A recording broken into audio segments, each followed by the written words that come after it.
Hello नमस्कार, मैं Shubham Sisodia Unacademy पे आपका बहुत बहुत स्वागत करता हूं।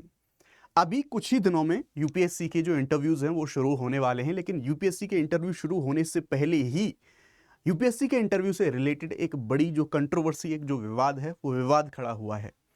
मामला क्या है? मामला कुछ ऐसा है कि बहुत सारे एलिगेशंस लग रहे थे गवर्नमेंट के ऊपर कि क्या सरकार एससी, एसटी या फिर माइनॉरिटी के जो लोग हैं, उन लोगों के साथ सरकार भेदभाव करती है इंटरव्यू के अंदर।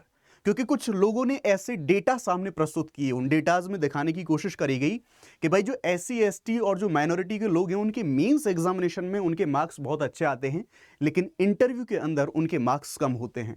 जबकि जो जनरल के लोग हैं, जो मतलब नॉन रिजर्व जो लोग होते हैं, उनके मेंस में मार्क्स कम। जबकि बहुत सारे लोगों ने ऐसे आंकड़े दिखाया, फिर बहुत सारे लोगों ने ऐसे लोगों के डेटा, नंबर, मार्कशीट शेयर करी सोशल मीडिया पर, जिनमें यह दिखाया गया कि उनके मेंस में मार्क्स कम हैं बल्कि इंटरव्यू में ज्यादा हैं। यहीं से प्रश्न चिन्ह खड़ा हुआ यूपीएससी के ऊपर, सरकार के ऊपर, कि क्या जो एससी, एसटी या फिर माइनॉरिटी के लोग हैं उन लोगों के साथ भेदभाव होता है, उन लोगों के साथ डिस्क्रिमिनेशन होता है यूपीएससी में इंटरव्यू के नाम पर। इसी चीज को अभी पार्लियामेंट में यह मुद्दा उठा और पार्लियामेंट में सरकार ने, मैं कहूंगा कि एक गड़बड़ यहां पर कर दी। जो सरकार ने तथ्य प्रस्तुत किए या फिर सरकार ने जो पार्लियामेंट के अंदर जवाब दिया है, वो जवाब पूरी तरह से सही नहीं है। क्योंकि सरकार ने कहा कि कोई गड़बड़ झाला नहीं है, कोई समस्या नहीं है, जो इंटरव्यू पैनल होते हैं उनके पास डेटा नहीं है, जबकि ये पूरी तरह से सच नहीं है। गवर्नमेंट ने शायद कुछ यहां पर जो इंफॉर्मेशन है उसको देने में, या फिर अपना साफ सफाई या फिर अपनी सफाई देने में कुछ ना कुछ मिस्टेक यहां पर करी है। ये पूरा मुद्दा है क्या, मैं आपको इस पूरे मुद्दे को आसान भाषा में समझाना चाहता हूं, इस पूरी कंट्रोवर्सी को। अगर आप इस वीडियो को एंड तक देखेंगे तो आप अपना एक ओपिनियन बना पाएंगे या फिर अपनी एक राय दे पाएंगे इस पूरे मुद्दे के बारे में। और अगर आप अपनी राय दे पाएं तो कमेंट सेक्शन में जरूर बताइएगा कि एक्चुअल में सरकार ने जो आंसर दिया है, क्या वो आंसर सही है, या फिर एससी, एसटी के जो लोग हैं उनके साथ इंटरव्यू में जो डिस्क्रिमिनेशन के आरोप लगाए जाते हैं वो आरोप सही हैं या फिर गलत हैं। वो आप लोग मुझे जरूर बताएं। शुरुआत करते हैं एकदम, जैसे आप देखेंगे तो आज अगर आप किसी भी मीडिया हाउस में देखें तो ऐसे बहुत सारे जो आरोप है मीडिया के अंदर, यहां पर चीजें छपी हुई हैं कि देखेंगे कि जो बायस है यूपीएससी के इंटरव्यूज में, जो कैंडिडेट्स हैं वो सेटिस्फाइड नहीं है। अभी जो रैंडमाइज तरीके से जो इंटरव्यू बोर्ड का एलोकेशन होता है, इंटरव्यू बोर्ड का एलोकेशन यानी कि किस बोर्ड में आप जो इंटरव्यू देने जाएंगे, आपको एक बोर्ड मिलता है और उस बोर्ड के जो चेयरपर्सन होते हैं वही आपका इंटरव्यू यहां पर ले रहे होते हैं। बाकी सदस्य भी होते हैं लेकिन उनकी जानकारी यहां पर पब्लिक नहीं करी जाती, केवल अध्यक्ष का नाम जो है वो आपको पता होता है अगर आप एक कैंडिडेट हैं, जब आप इंटरव्यू देने जाएंगे। तो यहां पर ऐसे भी आरोप लगे कि जो ओबीसी, एससी, एसटी और साथ ही साथ जो माइनॉरिटी के लोग हैं उन लोगों के साथ भी यहां पर भेदभाव होते हैं। सरकार के ऊपर ऐसे बहुत सारे जो आरोप थे वो आरोप लगे। सरकार के ऊपर जब ऐसे प्रश्न उठे तो सरकार ने यहां पर, या पीआईबी की जो एक पब्लिश रिपोर्ट है या फिर पब्लिश डॉक्यूमेंट है वो आप देख सकते हैं, सरकार ने संसद में इसका जवाब दिया। लेकिन ये पूरा मुद्दा है क्या, इस पूरे मुद्दे को डिटेल से, बैकग्राउंड से छानने की कोशिश करते हैं, समझने की कोशिश करते हैं कि ये पूरा मामला उठता क्यों है, क्या था पूरा मामला, संसद में पूरा का पूरा प्रश्न क्यों उठा। तो हम यहां पर देखेंगे। सबसे पहले जैसा मैंने बताया, सोशल मीडिया पर बहुत सारे प्रश्न उठ रहे थे और इन प्रश्नों में यह बोला जा रहा था या फिर ये आरोप लगाए जा रहे थे सरकार और यूपीएससी के ऊपर कि जो यूपीएससी इंटरव्यू में कुछ कैटेगरी के जो उम्मीदवार हैं उनको कम मार्क्स दिए जाते हैं और इन उम्मीदवारों में एससी, एसटी के लोग, ओबीसी के लोग, माइनॉरिटी में जो आ जाते हैं उन सभी लोगों के ये आरोप थे। क्योंकि ऐसा डेटा भी, बहुत सारे लोगों के नंबर भी दिखाए गए थे, जैसा मैंने आपको शुरुआत में बताया। दूसरा आरोप कि कुछ जो बोर्ड होते हैं बहुत ज्यादा स्ट्रिक्ट होते हैं। ये आरोप भी था कि कुछ यूपीएससी के अंदर कुछ सर्टेन बोर्ड्स ऐसे होते हैं जो बहुत ज्यादा स्ट्रिक्ट होते हैं। कई बार जो अभ्यर्थी वो उनके ऊपर जो उस कंडीशन में पैनिक कर जाते हैं। इंटरव्यू पैनल के बायसेस जो हैं वो उम्मीदवार को प्रभावित करते हैं। तो ऐसी सारी चीजें सोशल मीडिया पर चल रही थी, जिनमें हम देखेंगे English, Hindi, caste, region, background, इन सब के बेसिस पर जो स्कोर हैं उन स्कोरों में अंतर दिखता है। जैसे मैंने बताया, यानी कि हिंदी मीडियम का व्यक्ति है या फिर इंग्लिश मीडियम का व्यक्ति है तो स्कोर में अंतर आ सकता है इंटरव्यू के में। कास्ट के बेस पर आप जो अंतर है वो देख सकते हैं, जैसा मैंने आपको बताया कि मेंस में उनके मार्क्स अच्छे हैं लेकिन इंटरव्यू में कम मार्क्स मिल रहे हैं, वो चीज देखने को मिलेगी। बैकग्राउंड उनका। अब पूरा मामला, कंट्रोवर्सी ये निकल के आई कि क्या पैनल के पास में, जो इंटरव्यू के जो बोर्ड में, जो पैनल में जो मेंबर होते हैं, क्या उनके पास में सारी जानकारी होती है। सरकार कह रही है नहीं साहब, हमारे पास, या फिर जो पैनल होता है उसके पास कोई जानकारी नहीं होती, जबकि वास्तविकता अलग है, सारी जानकारी होती है। यानी कि लगभग कहीं ना कहीं सरकार गलत इंफॉर्मेशन देने की कोशिश यहां पर कर रही है। वो सारी चीजें देखेंगे। और जब ये सारे प्रश्न सोशल मीडिया पर उठे या फिर मुद्दा ये जो सब पूरा का पूरा पार्लियामेंट के अंदर आया, तो इसी सभी चीजों को लेके पार्लियामेंट में राज्यसभा से जो कुछ सांसद हैं उन सांसदों ने एक प्रश्न पूछा और ये प्रश्न था स्टेयर्ड क्वेश्चन। मैंने आपको पॉलिटी पढ़ाते समय कई बार बताया है स्टेड और अनस्टेड के बारे में। अगर आप लोग जानते हैं कि स्टेड या फिर तारांकित जो प्रश्न होते हैं पार्लियामेंट की प्रोसीडिंग में वो क्या होते हैं, तो आप मुझे कमेंट सेक्शन के अंदर उनको बता सकते हैं ना।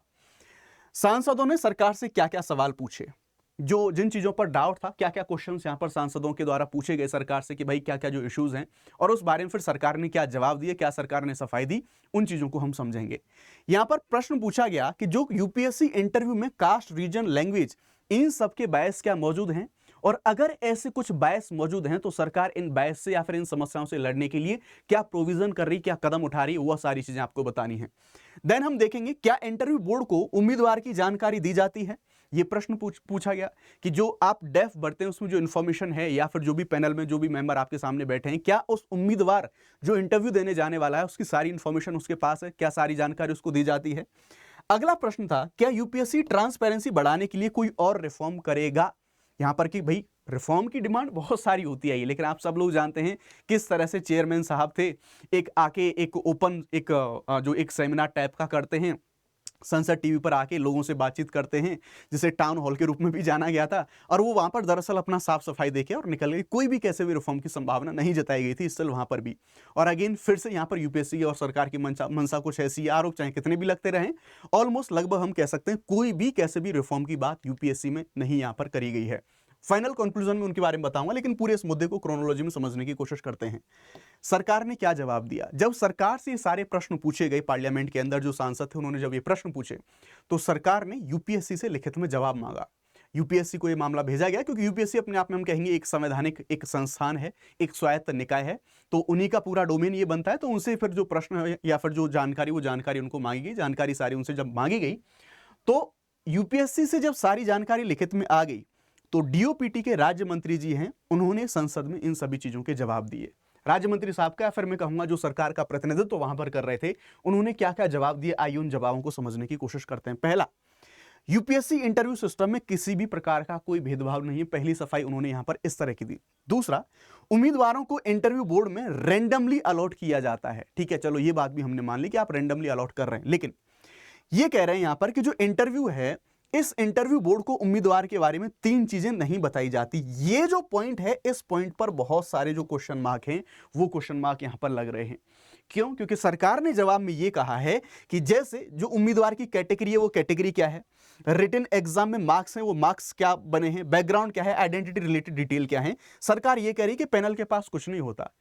लेकिन भाई ये भी तो बताओ, ये बात कैसी कर रहे हैं, आपकी कोई इंफॉर्मेशन नहीं होती। सरकार ने ये जो बात बोली है, जब आप डेफ भरते हैं, जब आपका मेंस क्वालिफाई हो जाता है इंटरव्यू के लिए, आपको जब तैयारी आप करते हैं, फिर डेफ भर रहे होते तो उसमें सारी जानकारी होती है। और जो इंटरव्यू पैनल के सामने जो मेंबर होते हैं, उनके पास जो आपकी जानकारी होती है उसमें आपका सरनेम, और आप जानते हैं कि हमारे सरनेम के पीछे इंडिया का जो कल्चर है, इंडिया की जो सोसाइटी है, उसमें किसी व्यक्ति का अगर आप पूरा नाम भी समझ लेंगे तो आपको उसकी कास्ट, आपको उसका धर्म, सब कुछ आपको समझ में आ जाएगा। तो वो सारी जानकारी पैनल के पास होती है, सारी पर्सनल जो इंफॉर्मेशन हैं वो पैनल के पास। अब वो बात अलग है कि पैनल के मेंबर आपसे डायरेक्ट ये नहीं पूछेंगे आप किस जाति के हैं, लेकिन उसमें उनके पास जो इंफॉर्मेशन होती है उसमें सारी चीजें रिफ्लेक्ट हो जाती है लगभग। इसलिए जो सरकार यहां पर इस पॉइंट को बोल रही है, इस पर काफी ज्यादा बड़े सवाल हैं, वो बड़े सवाल यहां पर उठ रहे हैं कि सरकार ने क्या सही जानकारी यहां पर दी है, जो प्रश्न वहां पर पूछे गए थे। दूसरा, उम्मीदवारों को भी बोर्ड के सदस्यों की आइडेंटिटी नहीं दी जाती। चलो ये तो अच्छी बात है कि भाई ठीक है, आप नहीं दे रहे हैं यहां पर उनकी की, ना तो उम्मीदवार को पता लगे बोर्ड के मेंबर की, ना बोर्ड के मेंबर को पता लगे। लेकिन जो 3 जानकारी वाली बात सरकार ने बोली है, वो बात में कहीं ना कहीं एक क्वेश्चन मार्क वहां पर लग रहा है।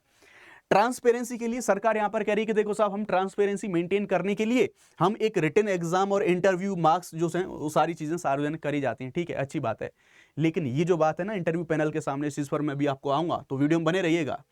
अब देखिए, ये जो सारे जब जवाब दिए सरकार ने, तो जो एमपी से उन्होंने कुछ और फॉलोअप क्वेश्चंस किए। क्या फॉलोअप क्वेश्चंस आए?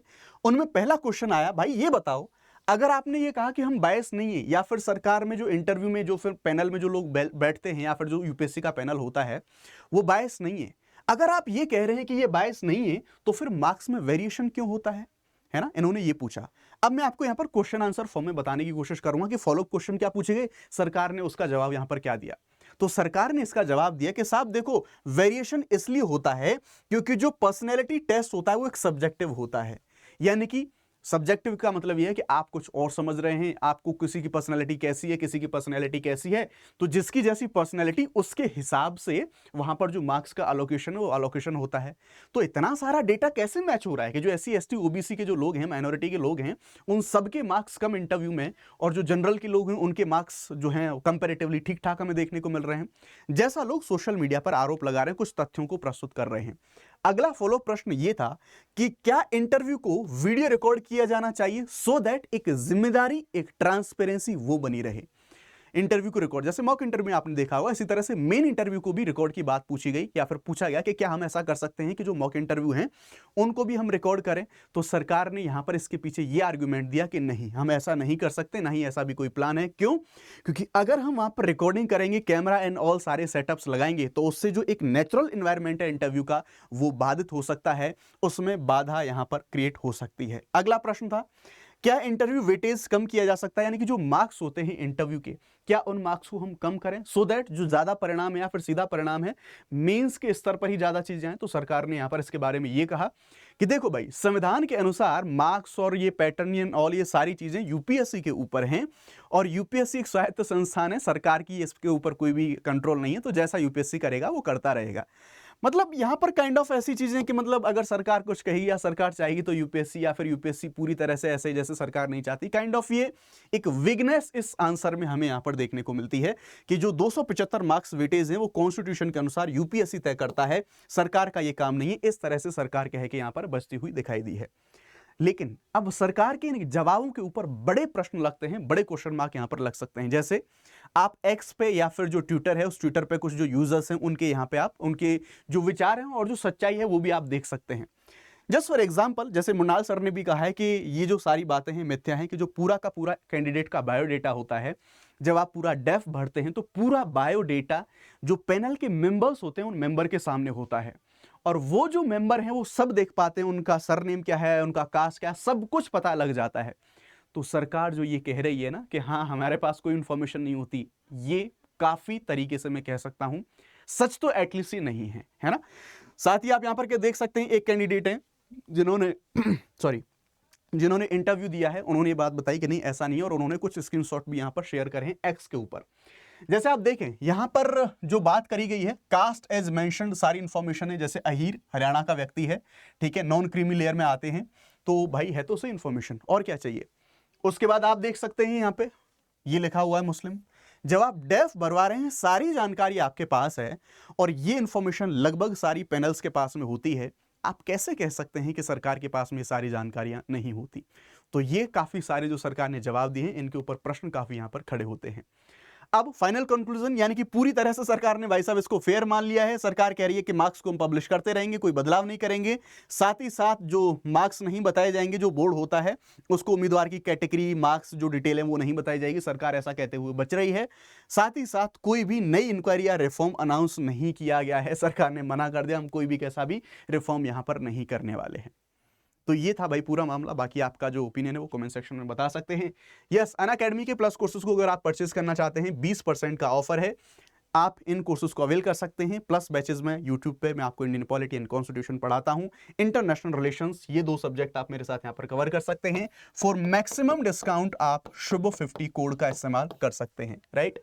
हम देखेंगे ये सारे के सारे जो प्राइजेस थे, ये ऑफर के बाद आपको इन प्राइजेस में समय के हिसाब से कि आप कितनी ड्यूरेशन का बैच परचेज करना चाहते हैं वो मिल जाता है। अगर आप केवल प्रीलिम्स का लेना चाहते हैं तो 9999 के अंदर आप प्रीलिम्स को प्रिपेयर कर सकते हैं, जिसमें जीएस और सीसेट सारी चीजें आपको इंक्लूडेड मिल जाएंगी। थैंक यू वेरी मच, जय हिंद, बाय बाय।